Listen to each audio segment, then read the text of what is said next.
The movie opened with the investigation of two shocking police officer murders involving detectives Ed Kelly and Peters Woods and the desperate path taken by a young impoverished man named Donnie. The film opens late at night with two police officers, one of whom is named Murphy, on duty. Murphy kindly gives $1 to a small boy who approaches his car. His partner Sam goes into a store to grab coffee. Shots ring out, and when Sam rushes back he finds Murphy shot dead in their patrol car. The case is assigned to Sergeant Ed Kelly and Detective Woods, who have just successfully wrapped up the Johnny Long case. Their captain, however, forces them to work alongside Agent Moss from the FBI, who has been deep undercover for a long time and has an unsettling aggressive manner which immediately puts Kelly and Woods on edge, particularly Kelly. Moss quickly reveals a disturbing personal history of brutality and dismisses the local police's methods. The captain assures Kelly she has full confidence in him to handle the case despite the unwelcome federal involvement. The investigation starts with Sam, Murphy's partner, who is distraught and can only recount finding Murphy dead after returning from getting coffee. Meanwhile, the film introduces Donnie, a young man trying to make it as a rapper.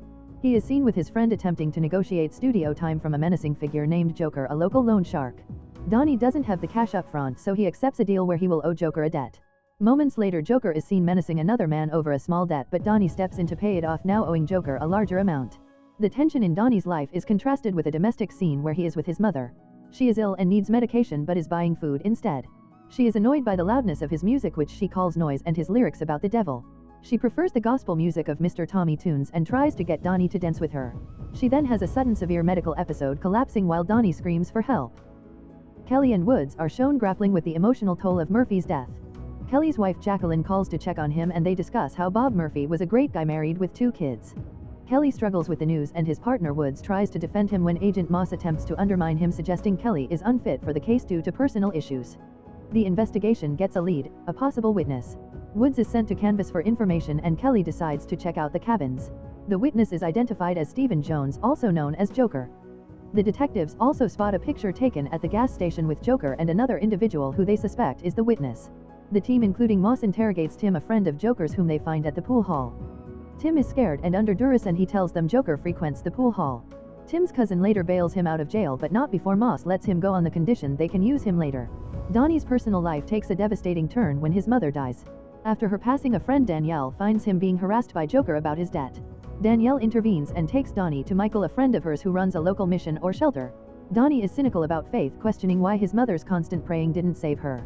Michael offers him comfort with a metaphor, suggesting his mother is now awake in a better place preparing a meal for him. Michael warns Donnie not to do anything stupid that might prevent him from seeing her again. Donnie begins his new life trying to survive. Michael helps him get a temporary job sweeping floors and cleaning restrooms at a business owned by a man named Frank to earn money for food. However, Donnie is still desperate. While working, he sees Joker again and tries to explain he needs a few more days to get the money. Joker and his associate attack Donnie. An unidentified man intervenes and breaks up the fight, saving Donnie. The investigation escalates when a second officer, Peters, is shot in an alley. Kelly is on the scene where a witness describes a big guy shooting the officer. Kelly and Woods immediately suspect the killer may be connected to the pool hall area as Peters was near there. Meanwhile, Donnie is approached by a man while cleaning the alley. This man, a gangster, takes Donnie for a ride. He offers Donnie a chance to earn real money, not scraps, suggesting he help him with his criminal enterprise, possibly robbery. Donnie, fed up with his struggle, agrees, saying he needs to get paid. The gangster, seeing Donnie's despair, suggests he must not have a mother praying for him, to which Donnie bitterly replies that his mother is dead.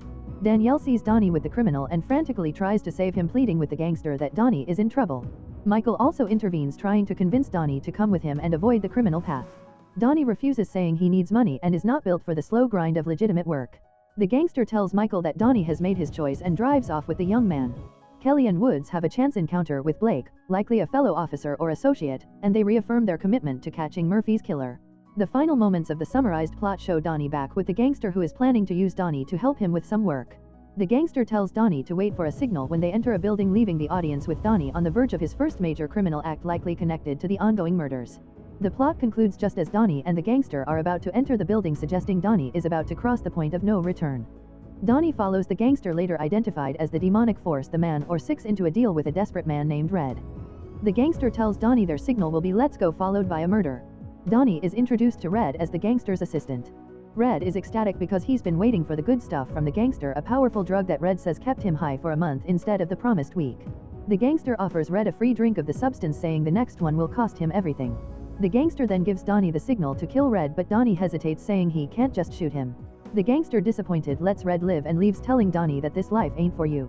However, Donnie, still desperate for money, begs for another chance and is allowed to stay. The gangster then takes Donnie to meet Jeff, a struggling singer he manages.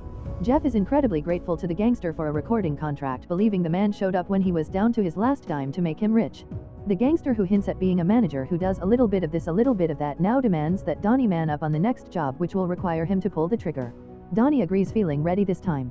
Meanwhile, Joker runs into a friend who tells him that Bao saw Donnie with Joker at the park, making Joker angry that Donnie is talking about his music. Tim, Donnie's cousin, confronts Joker in a bar, accusing him of hurting Donnie and threatening him with biblical vengeance. An undercover agent, likely Agent Moss, arrests Joker at the bar. Later, Kelly and Woods question Joker in the precinct, showing him the picture from the gas station. Joker, refusing to snitch, claims he knows about the murder because it's all over the news, accidentally revealing that he knows a cop was killed, which Kelly had not yet told him. Joker is released, but the gangster, the man, catches up with him outside the station and they plan their next move, implying a corrupt relationship. The gangster takes Donnie to another target, Leslie, a woman who is about to lose her house after her mother's death. Leslie is deeply grateful to the gangster, who calls himself the man, for helping her keep her home, presenting her with the house deed. Once again, the gangster gives Donnie the gun and the signal to kill Leslie. Horrified, Donnie rebels, throwing the gun down and declaring, "I'm done."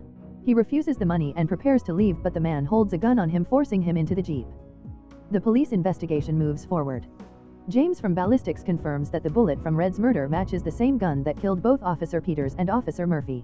This is the break the detectives needed. Kelly then gets a call about another murder. Leslie has been killed. A witness describes a young kid running out of the house, getting into a fancy Jeep and speeding off. The witness claims the license plate said "False God," which a fellow officer finds unbelievable. Kelly receives a tip about a suspicious Jeep at a warehouse in Orange County, realizing the Jeep he saw at Frank's place might have had the word "kill" on the plate, a detail Woods missed. At the warehouse, the man and his associate Six confront Donnie. The man reveals that he has been keeping tabs on Donnie and is in control. Donnie, defeated, says he just wants to go home, but the man taunts him, reminding him he has no home. The man orders Donnie to take the gun and kill Joker, who is tied up, promising him $10,000. Joker pleads with Donnie to do it, saying he'll kill Donnie if the man lets him loose. The man reveals his true identity and mission. Donnie lives in a fallen world where everyone is desperate for something, Red for a high, Leslie for her house, and Donnie for the love of money. He claims that as soon as Donnie picked up the gun, his soul belonged to me. The scene cuts to a flashback of Donnie arguing with his mother about their poverty and her faith. She warns him not to be so desperate for money that he accepts what the world offers, because if he gets money the wrong way, it comes with a god of its own who will demand your soul. Back in the warehouse, Michael appears and confronts the man, who is revealed to be Michael's brother. The man accuses Michael of giving people what they want only to try and take it away, but Michael says the man is only selling death and has no power there, bringing life instead. A security guard Donnie called earlier creates a distraction and the man's associate Six is shot. The man taunts Donnie again, but Michael intervenes, stepping in front of the man. Kelly and Woods burst in. Agent Moss also arrives. Michael is still standing, but they find Joker is dead. Moss, revealing an unexpected depth of knowledge, tells the detectives that the man is Michael from the Bible, saying "for some are angels." To prove his point, Moss shoots the man, who vanishes. The detectives are left stunned, realizing the true nature of the battle they've witnessed. In the aftermath, they realize they also saw Murphy alive just before his death when he gave the little boy $1. Kelly realizes the boy who received the $1 is Marcus, who was reported missing the night of the murder. They now understand that Blake, who they had suspected was helping the gangster, was not an accomplice but the man himself.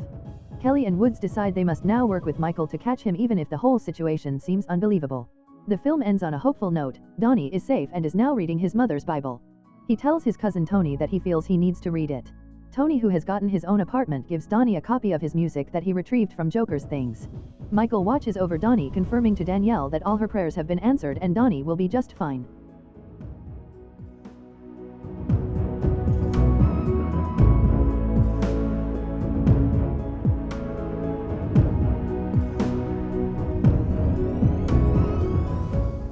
If you enjoy watching this video, then subscribe to Angel Recaps for the latest movies explanation.